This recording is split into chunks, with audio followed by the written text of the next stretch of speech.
How has living in a microgravity environment affected the physiological processes of your body, and what do you do to combat these effects? I think this is going to be one of the toughest interviews that we've had with these questions you guys are sending us. But of course, some of the big things we're looking at is muscle atrophy and the loss of our bone density. So we work out for a couple of hours every day, which is kind of nice to have that on your schedule. We have resistive exercise, and it feels just like you're lifting weights back at home. We also have a treadmill and a stationary bike, so we use those on a daily basis. We're learning a lot still about the body. We're having some issues with our eyes, so we're studying that as well. The digestive system seems to work pretty well for most of us, so the body adapts pretty well. Thank you, sir.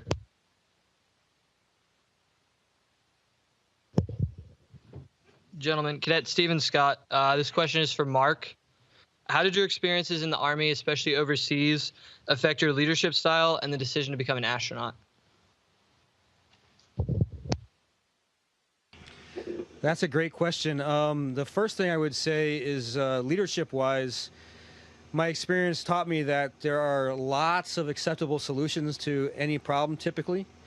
And by empowering your soldiers to pick the solution that's a feasible one that they're invested in and they chose, you can really get a lot accomplished, and people enjoy executing the plans that they have worked so hard to make up. It's also taught me that we have a lot more potential than we sometimes believe, and especially at your age, there's a limitless possibilities out there for you, and most people, I think, don't maximize that potential, but recognize that don't ever self-limit yourself. Go ahead and keep pushing forward and say yes a lot when those opportunities arise. Thank you, sir.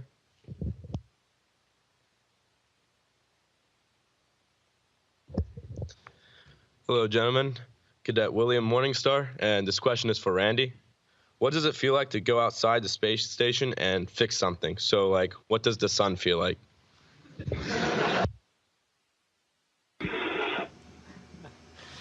It's a pretty neat, rewarding opportunity to go outside, and you're in your own personal spacecraft, and the only thing that is visually different is that instead of looking out a window like you're in an airplane, imagine now, instead of looking out that window, you jump out of the airplane, you're skydiving, and now the whole peripheral vision and your whole sensor suite visually is now has the view of the Earth instead of looking through a window, and so you get that from the spacesuit.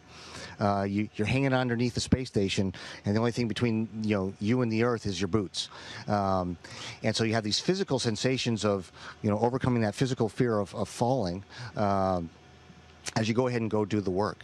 You don't necessarily feel the sun. The suit does a really good job of keeping it a constant temperature, and you can adjust it if you're getting a little colder and the night passes, or increase the cooling during the day passes.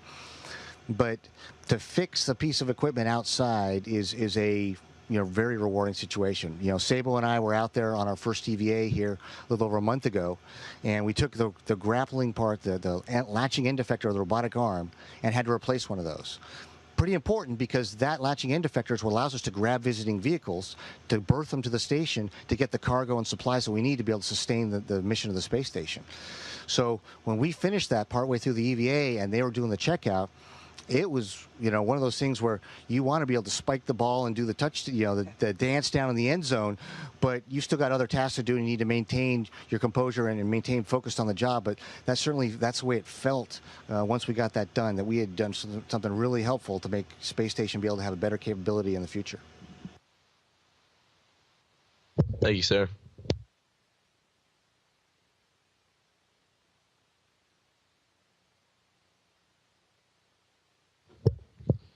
Good morning, gentlemen. Cadet Kavan Moreau. My question's for Joe. I wanted to know, what are some of the effects that you experience after spacewalking, after an EVA, on your body?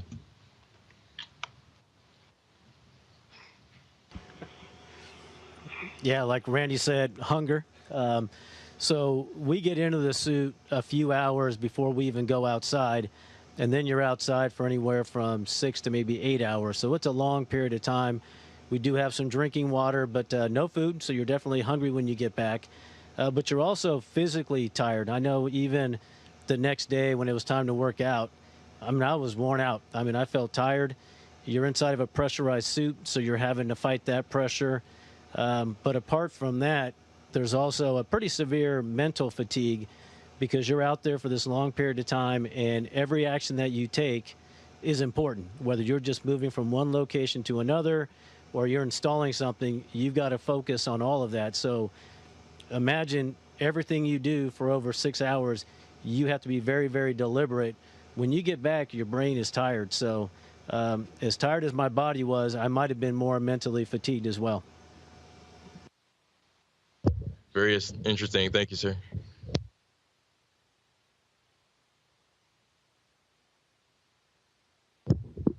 Gentlemen, Cadet West Pullis. This question is for Mark. What was it like your first day on the space station?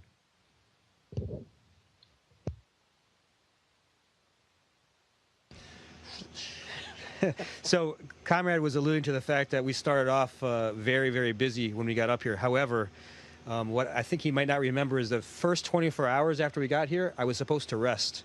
And I was so excited to be up here that I didn't rest at all. You can imagine spending